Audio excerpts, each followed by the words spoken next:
steht und Trach, Trach und Trach, a ganze Nacht. First-hand witness testimony is one of the basic tenets of the Western legal system. In this film, I interview a first-hand witness and friend of Dr. Michael Wolff, Monsieur de la Messuziere, who is associated with the military, the disclosure process in France, and Comita, a 12-member committee for in-depth studies, which authored a report on the reality of UFOs. Philippe discloses his private conversations with Dr. Wolff, who was head of AlphaCom, an agency associated with the secret government, or control group, Majestic 12. In this film, you will see for the first time a picture in reflection of an ET Dr. Wolff worked with called Coulter, who is standing next to his ET boss. Philippe discloses how agencies within the US military and NASA are working alongside ETs on projects associated with back engineering of ET technology. This is one of many films to follow on the secret life of Dr. Wolff. What was your job? Well, my job was simply that I wanted to help him for his sickness. But what were you in the military? In the military, I was a simple engineer doing some design for the... There's not many people around, you know, who... Well, he nearly killed me too, you know. Who nearly killed you? Probably the NSA, I'm not sure who they were, but, you know, Mr. Michael Wolff he was assigned to residence. He couldn't leave his apartment. He had a bodyguard all the time. He would receive very, very few people. I was checked at the Pentagon by him. You know, he has access to the Pentagon. Sure. He was calling. He asked permission. Could he receive me? And he was told. Is that you? Is that you? That's me here. Wow. And you see the difference. You see the boat is here, not there. It was there before. Now they place. The ET asked him to put this pastel. This is a painting. This is a pastel. You know. Why did the ET ask him to do that? Because they had prepared a scenario.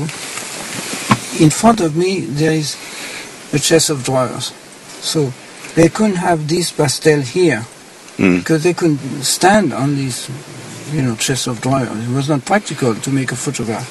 So what they did is they asked Wolff to put this painting. I will call it pastel because that's a painting. This is like a mirror. It's very simple because it's made of green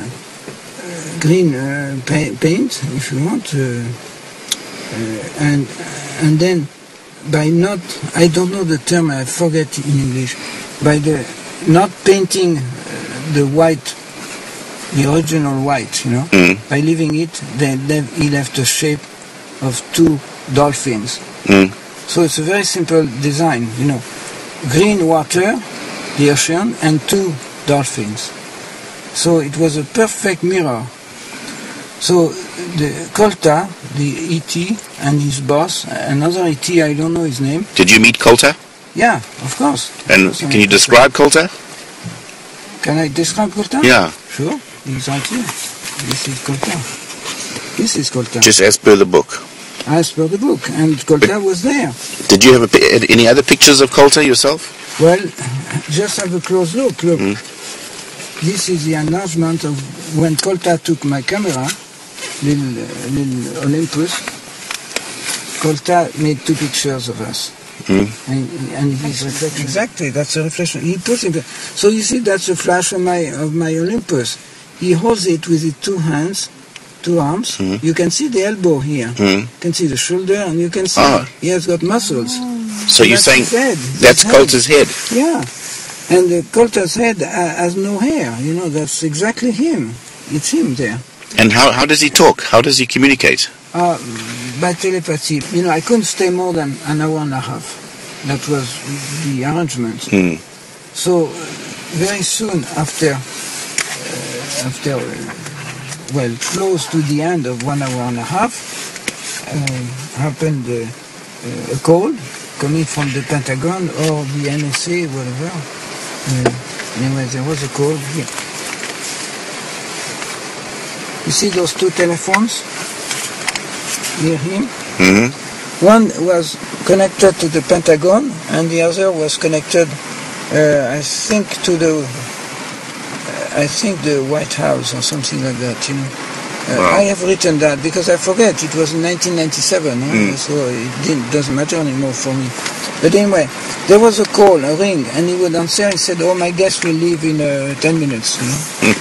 Now, what happened is, a very important thing is, Colta arrived in a room with his boss. So what happened is, this boss was a bit taller than Colta, was just beside. I didn't dare to look at them, you know. I saw them on the corner of my eye, and I couldn't fix them like I would look at you, you know.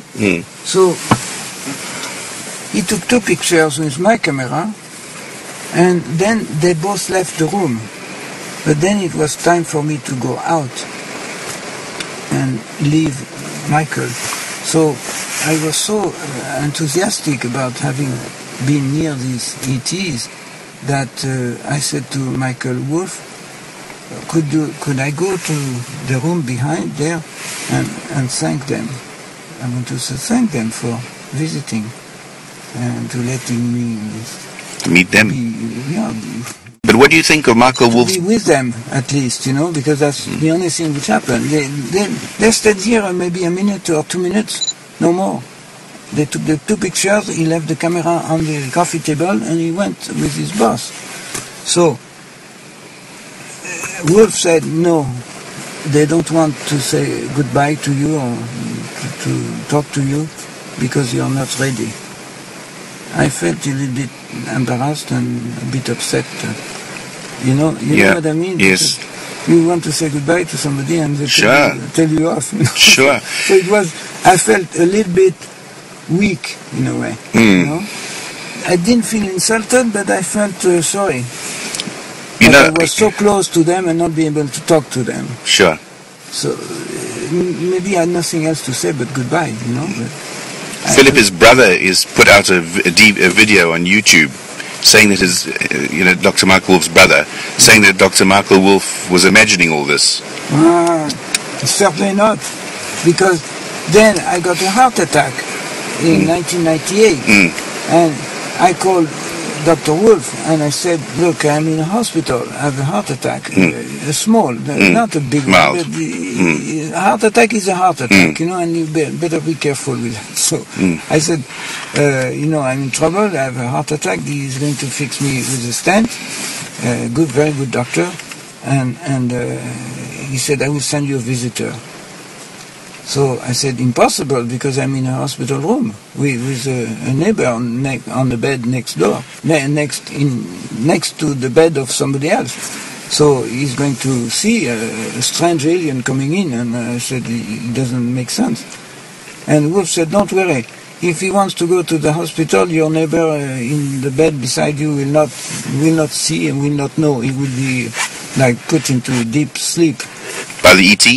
Well, for sure, you know, they control when they come in, you know. In a room, they can control the whole room. Really? Even a classroom is full of children. They can go in and pick up someone and nobody knows. What was Michael Wolff doing with the alien, in your opinion?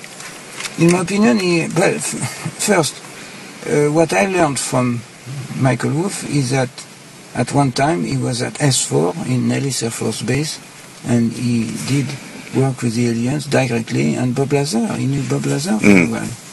And he designed, he was helped with by the ETs to design the headband that controls from the brain the UFO.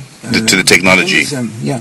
Well, it's a way to fly a UFO. You have to have a headband on your head, and your mental waves, which are human, are being adapted in this system of the headband to control the mechanism of the UFO. So he designed that headband for humans, for human control and all the OD.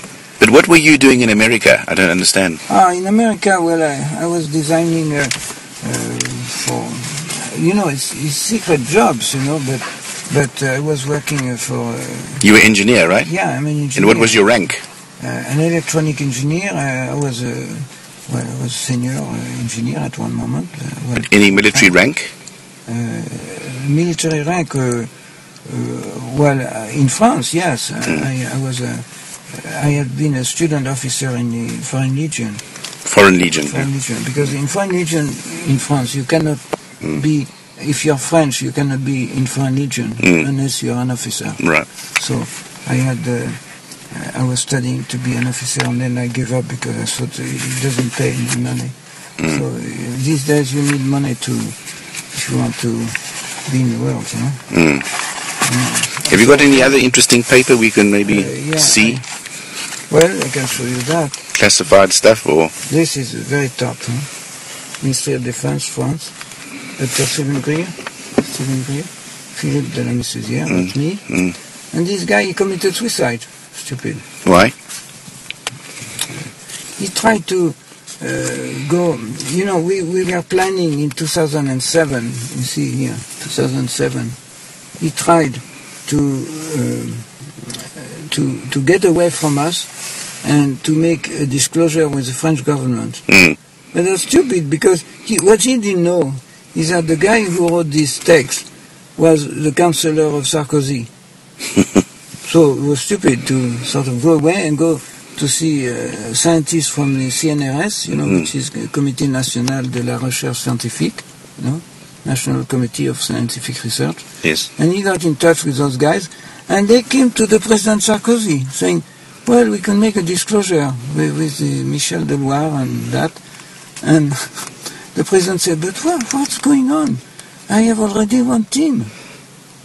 So they threw out Michel Deloire, and we decided Michel Deloire couldn't come to put a foot in Europe. So that was decided by the boss, at the defense.